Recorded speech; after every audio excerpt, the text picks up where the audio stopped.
Hello everyone, welcome back to my channel. इस video में discuss करेंगे एक वीकनेस के बारे में जो कि स्पेशली मेरा तो है ही, साथ में मेरे जैसे और भी लोगों का ये प्रॉब्लम्स होगा। तो उसको कैसे फेस करना चाहिए उस पर डिस्कस करते हैं। वो ये है कि कोई भी चीज़ों को लेके हम बैठ जाते हैं, ठीक है। बैक ऑफ द डे यदि प्रिपरेशन टाइम पे चले तो वहाँ पे भी क्या होता था कि कुछ क्वेश्चंस ऐसे होते थे जिसको लेकर हम बैठ जाते थे। घंटों लगा दिए उसके पीछे, डे लगा दिए, नाइट लगा दिए, और लास्ट में वो क्वेश्चन सॉल्व नहीं होता था, कुछ आउटपुट नहीं आता था, ठीक है। इवन मैंने भी बहुत सारे ऐसे पजल्स थे जिसको लेके पूरे रात भर बैठे, बना रहे हैं। ऐसा लग रहा है कि यार सारे कुछ तो मैंने सही किए, सारे केसेस भी सही लिखे हैं, सारे कंडीशंस भी सही लिखे, फिर क्यों नहीं बन रहा है, ठीक है। इन पता लगता था कि यार मतलब क्वेश्चन ही कुछ गलत है। अब क्या होता है ना कि टेलीग्राम्स ग्रुप्स वगैरह होते हैं तो वहाँ क्वेश्चंस पोस्ट होते हैं। तो जब प्रिपरेशन कर रहा होता था तो मैं भी क्वेश्चंस कुछ पिक करते थे, उसको सॉल्व करते थे, रिप्लाई करते थे, आंसर करते थे, ठीक है। तो कुछ होते थे वहाँ पे महारथी जो डोंट नो यार एक्चुअली इंटेंशनली वो करते हैं या फिर गलती से करते हैं, नहीं पता।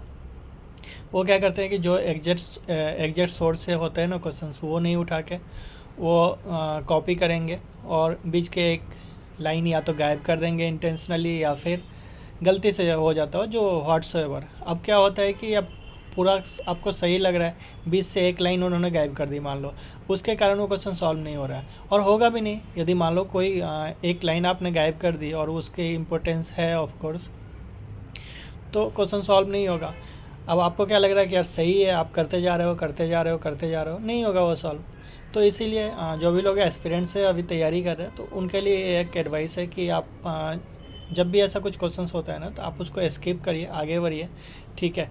और ज़रूरी नहीं है कि जो आपने क्वेश्चंस में फंसे हैं वही एग्ज़ाम में आने वाला क्वेश्चंस, बिल्कुल भी नहीं है, ऐसा कुछ होने वाला नहीं है। सेम इन द एग्ज़ाम्स भी होता है। मैंने भी बहुत सारे एग्ज़ाम्स में ऐसे इस चक्कर में टाइम बर्बाद किया कि यार कोई क्वेश्चंस में यदि 2-3 मिनट लग गए और वो नहीं बन रहा है तो 2-3 मिनट और दे दिया, ठीक है। अब इन द एंड वो क्वेश्चंस मान लो नहीं बना तो अपना क्या है कि टाइम वेस्ट हो गया, ठीक है, और उसका इम्पैक्ट बाकी के पेपर पे भी पड़ता है। तो ये थोड़ा सा हैबिट डेवलप करिए जो भी लोग अभी एग्ज़ाम्स देने को हैं। तो जब भी आप कभी स्टक होते हैं तो उस मोमेंट पे उसको मार्क करके छोड़ दीजिए, आप बाद में देखिए उस क्वेश्चंस को। क्या होता है ना कि एक फ्लो में यदि हमारा माइंड चलते रहता है ना तो आप उस क्वेश्चंस को बार बार रीड करेंगे ना। यदि आप फर्स्ट टाइम में रीड कर रहे हो 2+2=6 सपोज, ठीक है, तो आप बार बार करोगे ना तो बार बार आपके माइंड में वही रहेगा, 2+2=6 ही करोगे और आपको लग रहा है यार हम तो सही कर रहे हैं, ठीक है। और उस चक्कर में क्या होगा ना कि आपका टाइम भी वेस्ट होगा, लास्ट में क्वेश्चन तो सॉल्व होंगे नहीं और उसका इम्पेक्ट बाकी पेपर पे भी पड़ने वाला है आपको, ठीक है। तो ये थोड़ा सा आप ध्यान रखिए। साथ में आप जब भी कोई तैयारी कर रहे हैं, मतलब कोई प्रॉब्लम सॉल्व कर रहे हैं, बुक सॉल्व कर रहे हैं, तो वहाँ पे भी कुछ क्वेश्चंस ऐसे होंगे जो थोड़े टिपिकल टाइप से होंगे या फिर लेंदी होंगे या फिर आपको उसका सॉल्यूशन नहीं मिल रहा है। तो आप एक दो क्वेश्चन के लिए परेशान मत होइए, ठीक है, कि आपको उस क्वेश्चन का सॉल्यूशन नहीं मिल रहा। आप बार बार बहुत सारे ग्रुप्स में डाल रहे हैं, बहुत सारे टीचर्स को पूछ रहे हैं।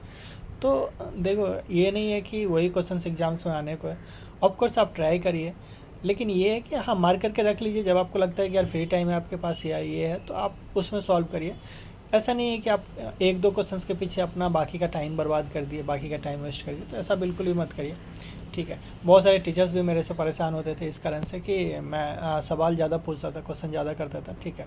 तो उनका जो सिलेबस होता था वो टाइम पे एक्सटेंड नहीं होता था, ठीक है। तो उनसे पूछा जाता था कि यार मतलब आपका मतलब सिलेबस क्यों नहीं कंप्लीट हो रहा, बाकी टीचर्स का हो रहा है। तो वो बोलते थे यार एक लड़का है क्लास में जो करने ही नहीं देता सिलेबस कंप्लीट, ठीक है।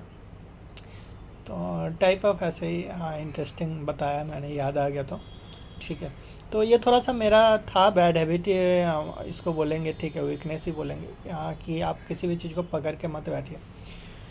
सेम चीज़ें जब आप जॉब में जाएंगे, हाँ अभी आप जैसे ज्वाइन करोगे, ठीक है, तो अभी भी क्या होगा ना कि कुछ चीज़ें ऐसा होता है जो आपको पूरे पूरे दिन निकाल देंगे। इवन मैं अभी काम करता हूँ तो होता है कुछ काम के पीछे 2-2 दिन निकल गए हैं, स्टिल वो सॉल्व नहीं होता है। अब क्या प्रॉब्लम क्या होता है ना प्रोफेशनल लाइफ में कि जब भी आप कुछ चीज़ें कर रहे हो ना तो जब तक उसका एंड रिजल्ट नहीं आता है तब तक वो किसी को दिखेगा नहीं, ठीक है, पीछे का कहानी नहीं दिखेगा।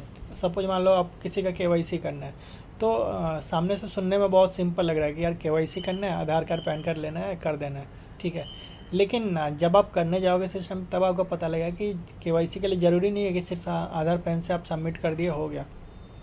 उसके पीछे की भी कहानी बहुत सारे कॉम्प्लेक्स होता है, ठीक है। बहुत सारी चीज़ें क्या होता है, एक चीज़ आप करने जाएंगे तो दूसरा चीज़ मांगेगा आपसे, दूसरा चीज़ जब करेंगे तो तीसरा चीज़ मांगेगा, तीसरा चीज़ मांगेगा तो चौथा चीज़ होगा, ठीक है।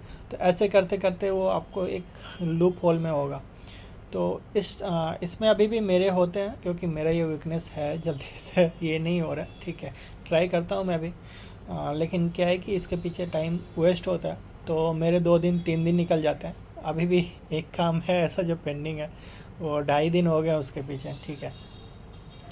तो ऑफ कोर्स लोग तो पूछेंगे कि यार क्या किया दिन भर में तो मैंने ये किए, तो दे विल नॉट रिकॉग्नाइज आपका जब तक आपका एंड रिजल्ट नहीं आता है ना, अपने रिजल्ट क्या मतलब फाइनली चीज़ें नहीं किया तो नहीं होगा। अब सपोज मान लो एक केवाईसी के लिए आपने बहुत सारी चीज़ें की, 3 दिन निकाल दिए, सामने वाले को समझ नहीं आएगा कि एक केवाईसी के लिए 3 दिन आपने क्यों निकाले, ठीक है। तो बहुत सारी चीज़ें होता है, जब आप खुद से करने के लिए ये करते हो ना तब वो समझ आता है। तो मेरा ये बोलना है कि आप करिए ज़रूर, ऐसा नहीं है कि वो काम आप नहीं करेंगे, करना आपको ही है, आप एम्प्लॉय हैं तो आपको करना है, लेकिन एक प्रायोरिटी सेट करिए, ठीक है।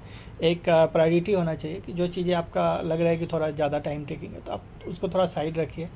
लेकिन एक चीज़ भी ये भी होता है ना कि कुछ चीज़ें यदि साइड रख दिए तो वो हमेशा के लिए साइड ही हो जाता है, तो ऐसा बिल्कुल भी मत रखिए। थोड़ा सा आप प्रायोरिटी लिस्ट बनाइए कि प्रायोरिटी में आपको ये पहले करना है, फिर उसके बाद ये करना है करके एक टू डू लिस्ट बनाइए, उसके अकॉर्डिंग हम काम करिए, तो थोड़ा सा इस चीज़ें पे आप काम कर पाएंगे।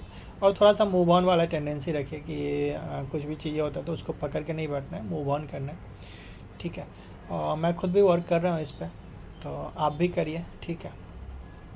बाकी यही इस वीडियो में मिलते हैं फिर, बाय बाय, टेक केयर।